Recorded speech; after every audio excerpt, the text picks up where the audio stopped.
started, thank you everyone for coming and joining us. My name is Charlotte Oakes, and I am the program coordinator for Tuition Break with the New England Board of Higher Education.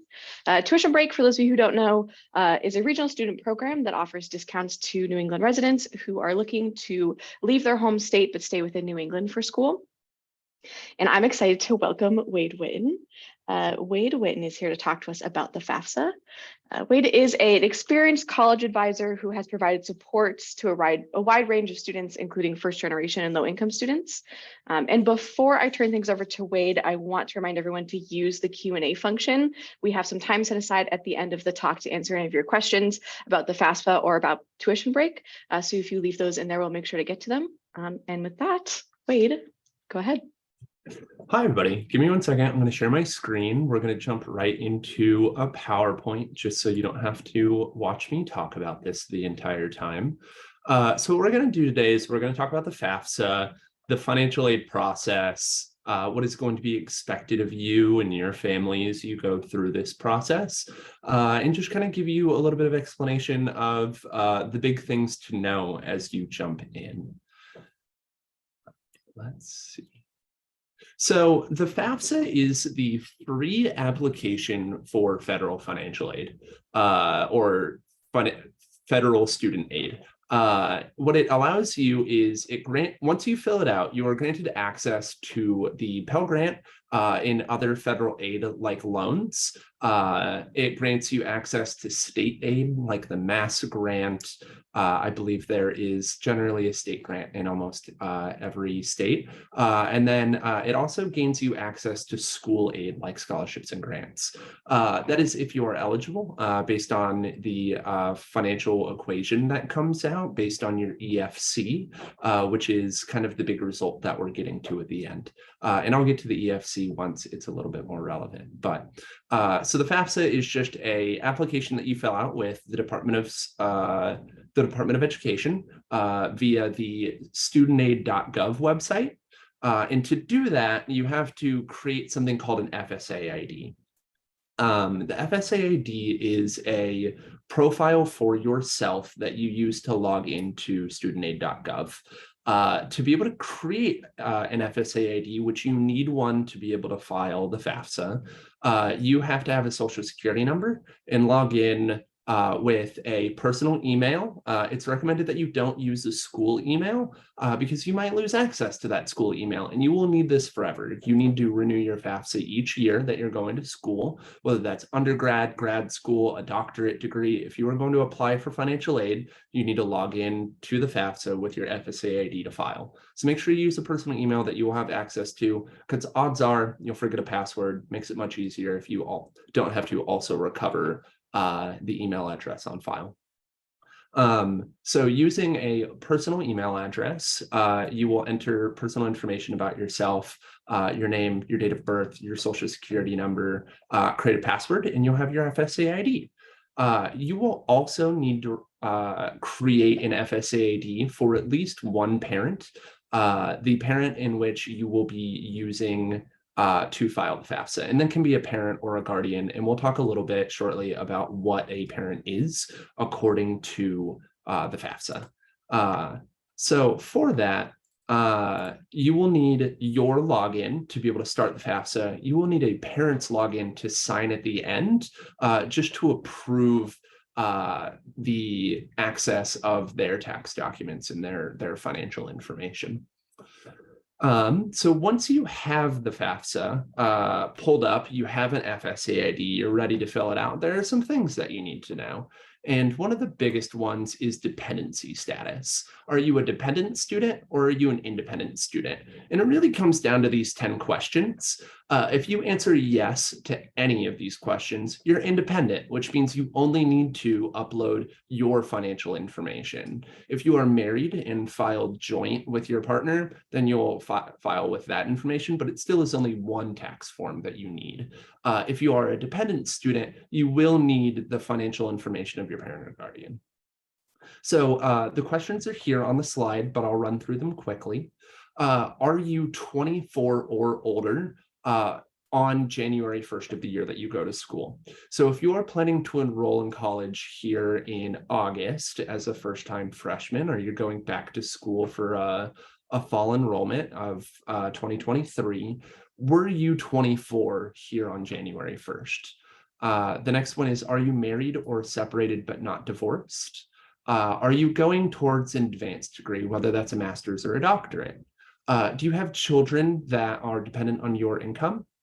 Do you have dependents that you live with and are dependent on your income? Are you currently in the active duty for the US military? Or are you a veteran of the US military? Since you have turned 13, are you in the foster system or the court, or both of your parents deceased? That can make you an independent student as well. And then you also have, are you an emancipated minor or have legal guardianship of yourself? Or are you an unaccompanied minor at risk of being homeless or are homeless? So those are the 10 questions that determine independent status. As you fill out the FAFSA, it will ask you these questions, and it will tell you your status at the end. There are ways to wait to file a waiver to change your dependency status once you have applied and been accepted to a school. It's a kind of difficult process, and that's something that you'll want to contact the financial aid office at your specific school to try and work out. But in terms of the FAFSA, it will run you through these questions and tell you your dependency status. So if you are an independent student, you will need your own financial documents. If you are a dependent student, you're going to need your financial documents as well as a parent's. Some other things that are needed, other than the FSA ID in the forms, there's also some personal information that you need to have ready. You'll need a date of birth for you, a parent or a guardian, date married or separated, or potentially widowed. And that will be for you and your parent as well, whoever you are going to use to end up filing. And then it's going to ask some questions partway through the application about benefits that your household may receive. These are things like Medicare, free reduced lunch, WIC, TANF.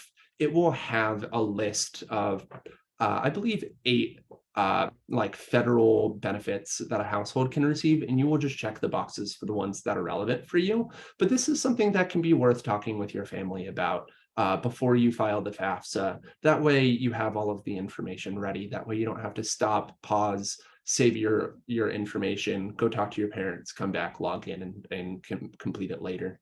So those are just some things that are worth knowing before you get started.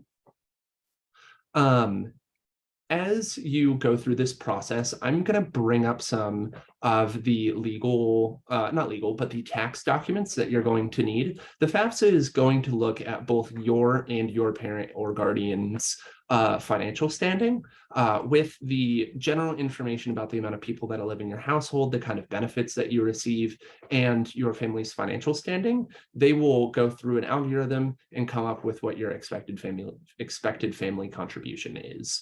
So this first one that you'll need is a W-2 form. A W-2, for those that don't know, is completed by your employer and given to you. It contains information that you need to be able to file taxes. Generally, this isn't something that is always kept with your tax documents once you receive those after you file. But what is important to know here is what kind of retirement plans that somebody has. So that's in box 13 and 14. It will kind of explain the benefits that you or your parent use in terms of a retirement plan, because that's an investment account and is part of your overall wealth. You will need an IRS 1040 form. This is going to be the most commonly used document that you'll need for the FAFSA. It's going to have information like filing status at the top of the box. What's helpful is it will have your and your parents' social security number on it if you don't know those information. But it's also going to have wages and salaries and most of the financial information that you'll need. As you are filling out the FAFSA, it will ask questions like, How much did your parent earn in 2021? Check box 1 to find that information. And you will go to box 1 and see wages, salaries, tip, and you will take that number and add it to the FAFSA. It will ask you specifically what form in what box you need to get the information for. So just take your time and read through the documents as they are needed. Some other forms that you're going to need is a Schedule K1. There's a very good chance you don't have a K1. A K1 is for corporations that report shareholders, share of income, losses, deductions, and credits. If you or your parent does not own or is a part of a corporation, they're likely not going to have a K1, but it could ask you for it. So make sure you are looking through your entire tax document packet whenever you are filing the FAFSA. It also will ask you for a Schedule 1. A Schedule 1 is to report an income that's not on the 1040. These are things like capital gains, alimony payments, unemployment benefits, gambling winnings if somebody wins the lottery, or something along those means.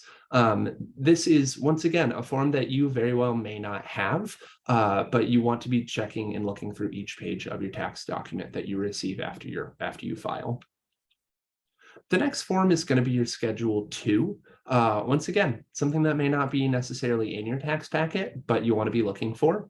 A Schedule 2 is a supporting document. If the box for 11B is checked on your 1040, then you will have a Schedule 2. And this is for things that are reporting additional taxes owed. If you are self-employed or you have like household employment taxes, things like that, that will show up on a Schedule 2. So these are all of the big forms that you will need to fill out the FAFSA. Your W-2 you get before you file taxes. So again, that may not be with your tax packet. All of the other forms will be in your tax packet. So if you file online, just go back to the website that you filed on, and you should be able to pull up a tax report with all of these forms attached. If you either do them at home or you go to a tax filing location, you should be able to print out a tax document a tax packet when you are done. You should receive that after you file, and that's where all of these things are going to be held. So those are the documents that you'll need for this process. That is all of the prep that you have. You have your FSA-ID, you have the relevant information on your dependency status, you have all of the relevant information about you, your parent, your guardian, about household benefits and personal information. And what you're going to do is you're going to sign on and you're going to jump into the FAFSA, and it's going to start asking you all of these questions, trying to pull this data.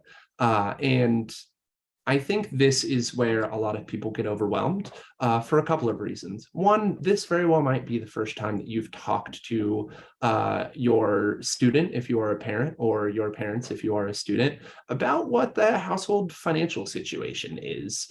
The FAFSA is a great time to kind of step back, talk to your student about what their education goals are and what's realistic for you as a group to pay for college as the process really becomes real after this part.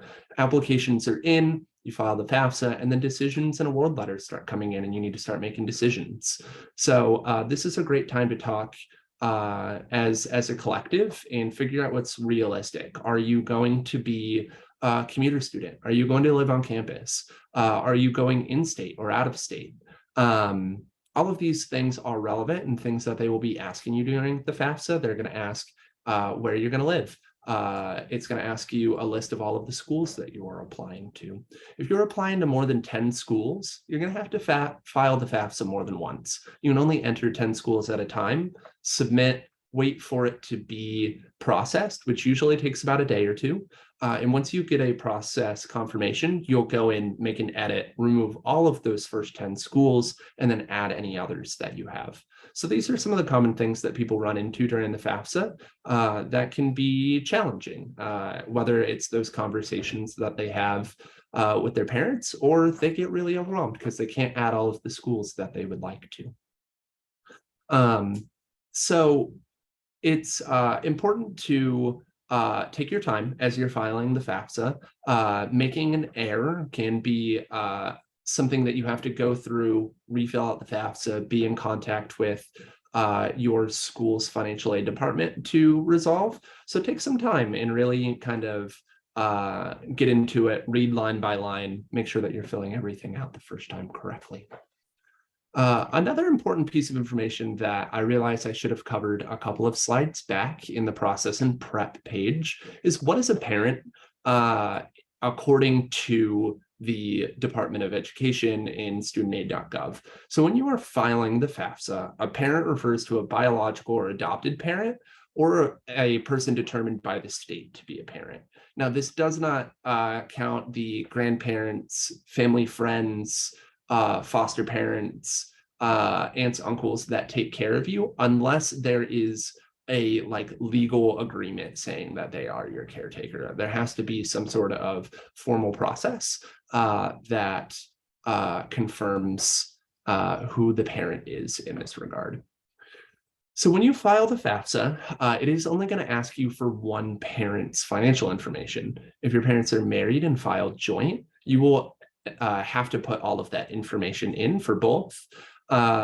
This is another place that a W-2 is very helpful for because it will ask you your individual parent's income, and that won't be on a jointly filed 1040 form. It will show their combined income. So you'll have to figure out what their individual incomes are for that as well. And that's somewhere that the W-2 comes in. That can also be helpful just to have a conversation with your parents and find out what their annual income is. That way you can do the math and figure out the difference. If you only live with one parent, if your parents are separated, widowed, something along those lines, you only have to enter one. If your parents are separated, you can choose. Generally, you are going to file with the parent that you live with or the household that you live in. But if one parent is going to take the obligation or the opportunity to help you pay for college, you generally wouldn't want to use their information because that's going to be the person that's going to be helping you pay for college. It's best to have those conversations with that parent. So as you are filling out the FAFSA, you are going to use one parent's information. That's the parent whose FSA ID you need to sign at the very end. It has to match the information that you are submitting throughout the process. So you could not use parent one, say your dad's financial information, and then have parent two, your mom, FSA ID to sign. It has to match throughout the application with the signature at the end.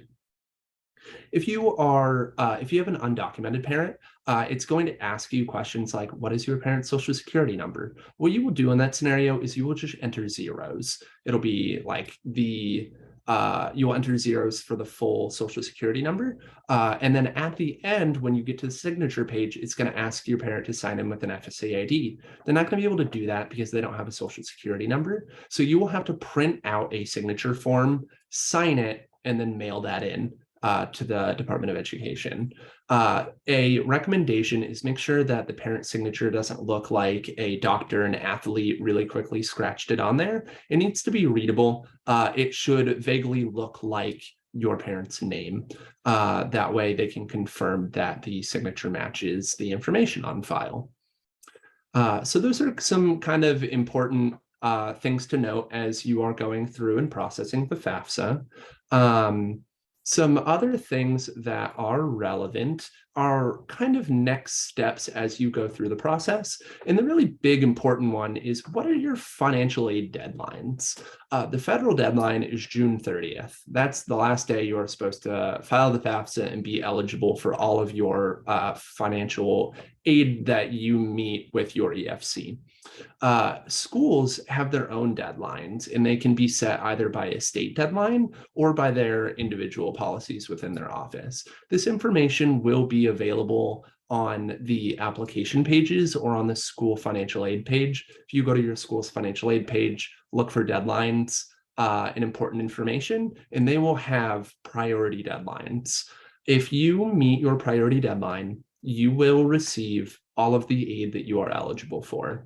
If you submit after the priority deadline, but before the federal deadline, you are not guaranteed to receive all of the money you may be eligible for based on your EFC. So it's really important to get these in. That way, you get a accurate financial aid award letter from your school back, and you can make a decision on what school you want to go to with all of the possible information, because you want to have an acceptance from every school and a financial aid award letter from every school. That way you can compare and make sure you're making a responsible decision that you're going to be able to pay for 4 years and not just 1 year at a time.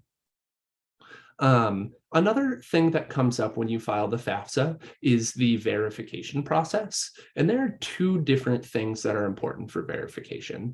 Whenever you submit your FAFSA, you will get a student aid report, an SAR, on studentaid.gov immediately when you submit, if you are able to submit with a FSA ID signature from a parent. If you have to mail it in, you will get an email later and you can view your SAR on the studentaid.gov website. But once you have your SAR, it's going to tell you your EFC, and your EFC is the expected family contribution.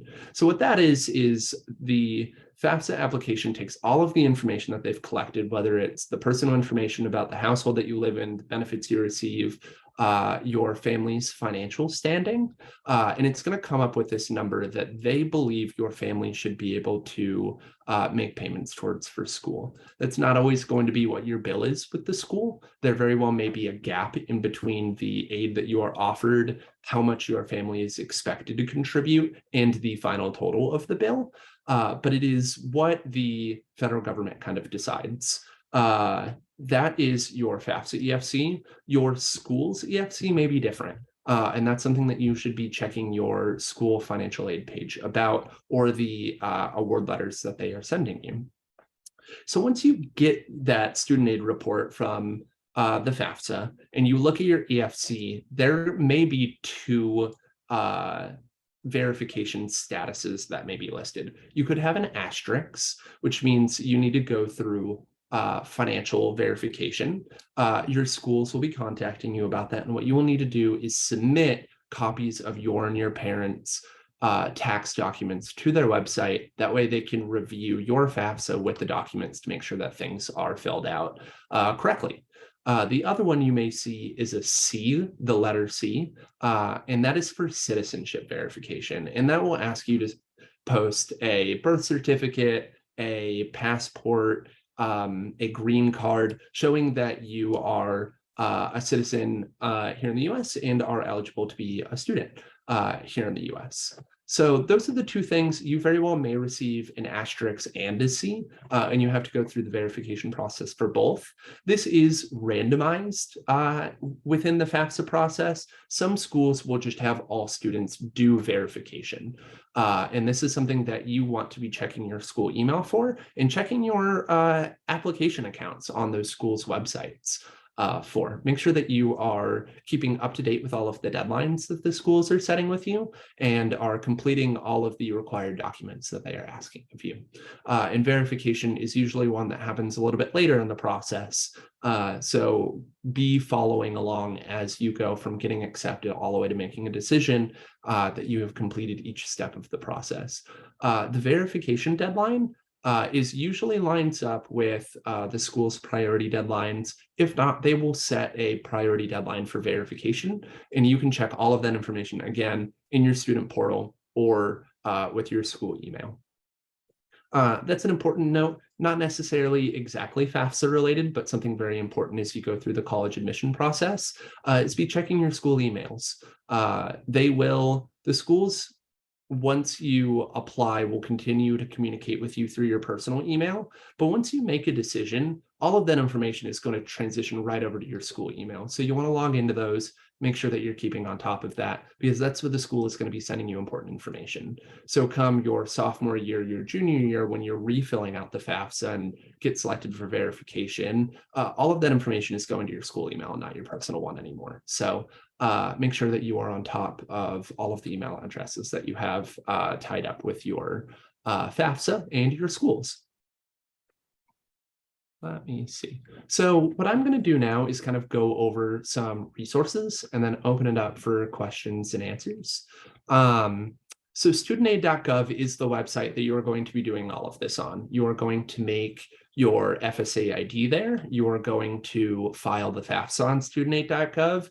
You are going to do your entry and exit loan counseling if you are going to be taking federal student loans through your financial aid and school process.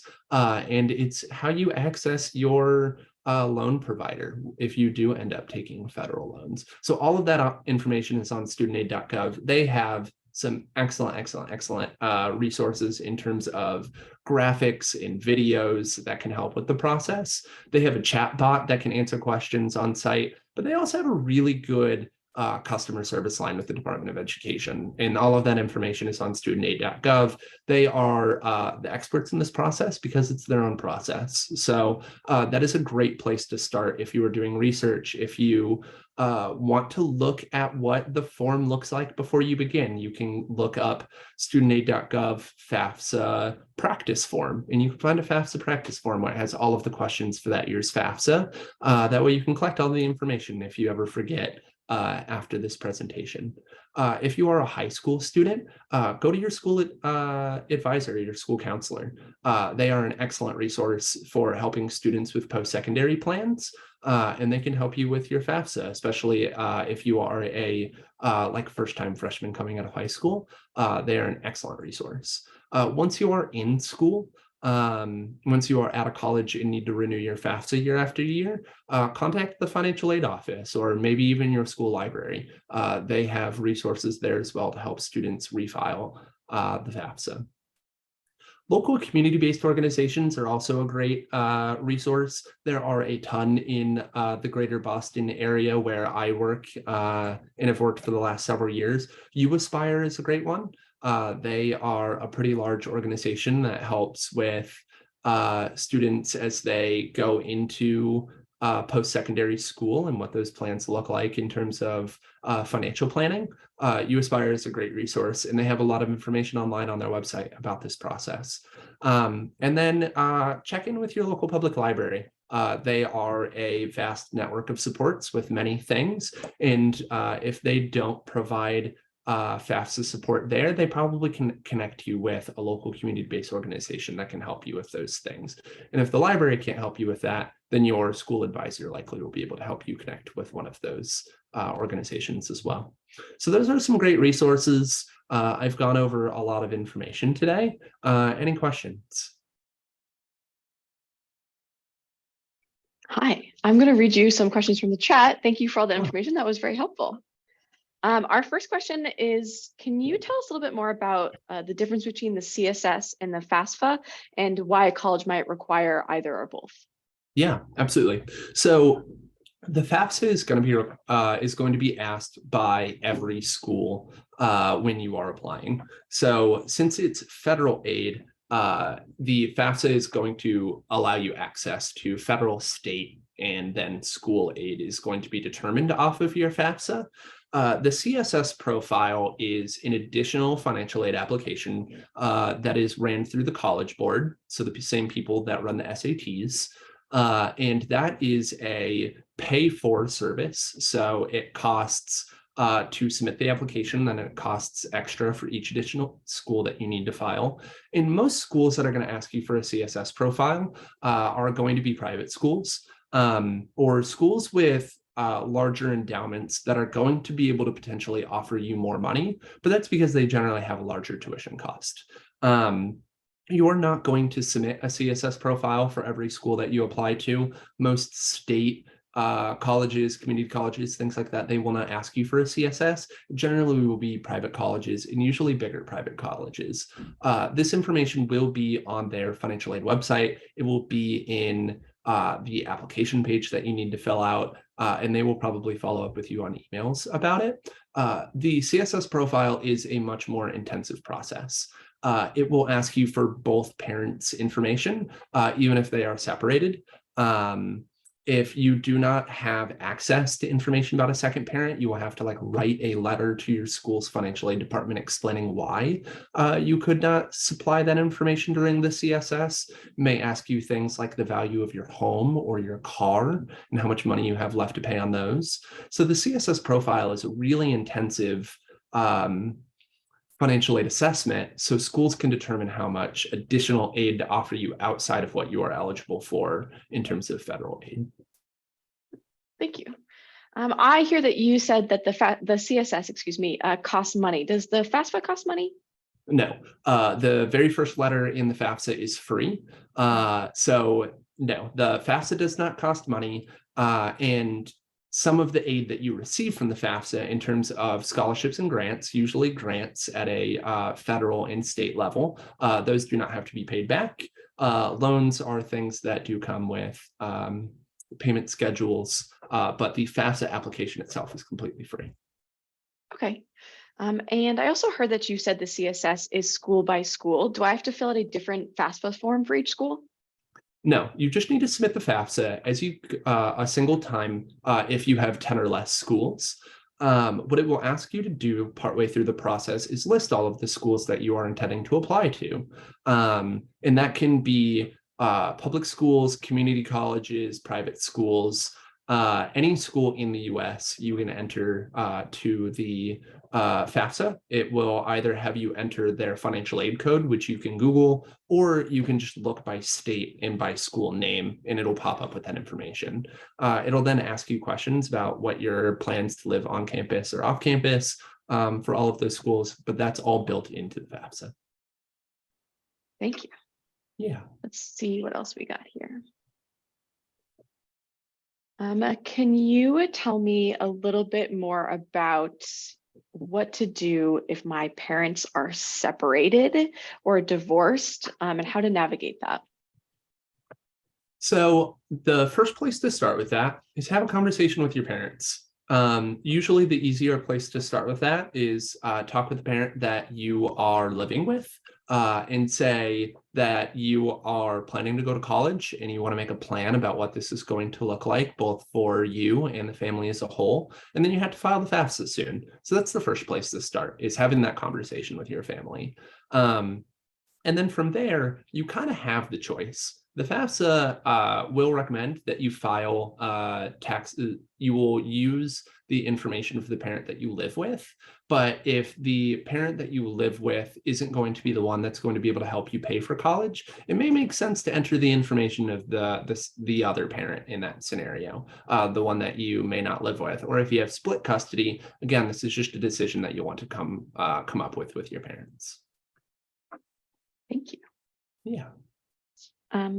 Let's see what else we have.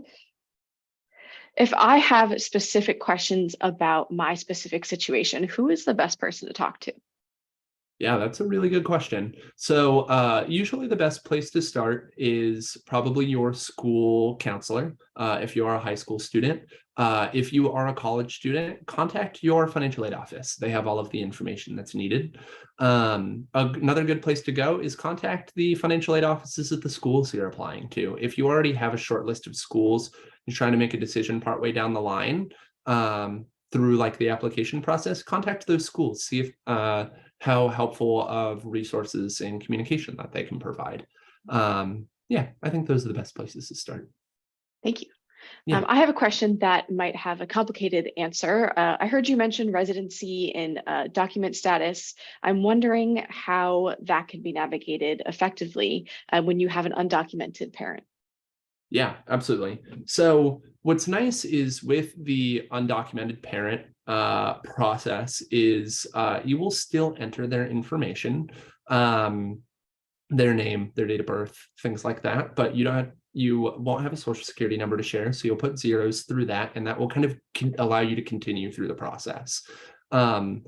In an ideal world, you can use a parent that has documented status and you will just prioritize their financial information over the other.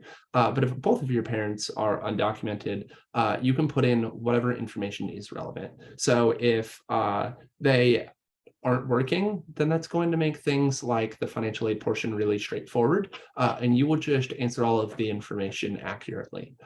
If you are feeling uncomfortable about this, have a discussion with somebody that you trust, like a school counselor, to kind of be able to have the depth to be able to explain to your family and your parents what this process will mean, because it's not going to add any additional eyes on your family or your financial status or anything like that. With taxes, all of that information has already been submitted.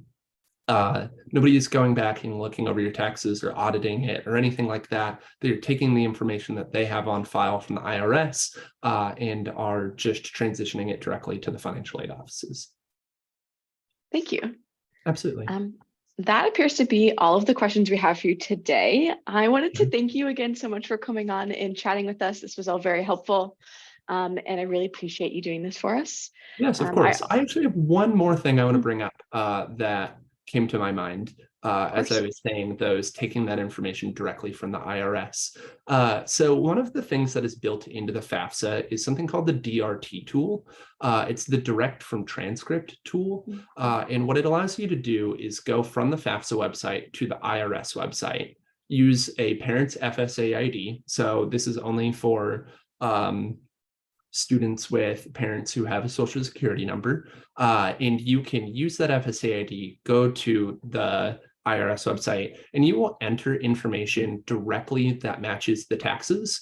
So that's your address, filing status, parent's birthday, or your own for this matter, and it will pull all of that information over. That way you don't have to find line 11 part B and enter the number. It will enter all of the financial information directly from your taxes. So that's a great resource and a great tool to use if you and your parent both have FSA IDs.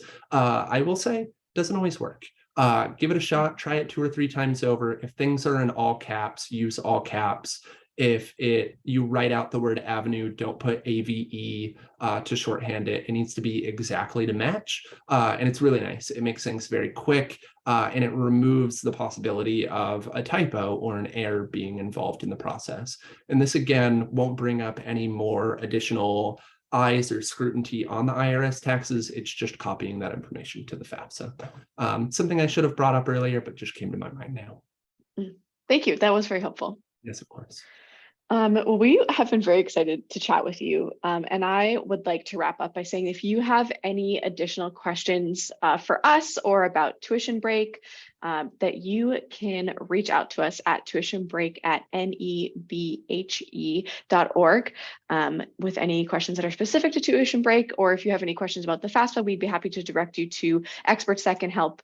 And I also wanted to let you all know to be on the lookout for our February webinar. We will be talking with Fitchburg State about the transfer process, how to make those decisions and transfer your credits appropriately. So yeah, thank you so much for joining us. Thank you again, Wade. It was great to chat. And we hope to see you in our next webinar. Great. Thank you so much. Bye.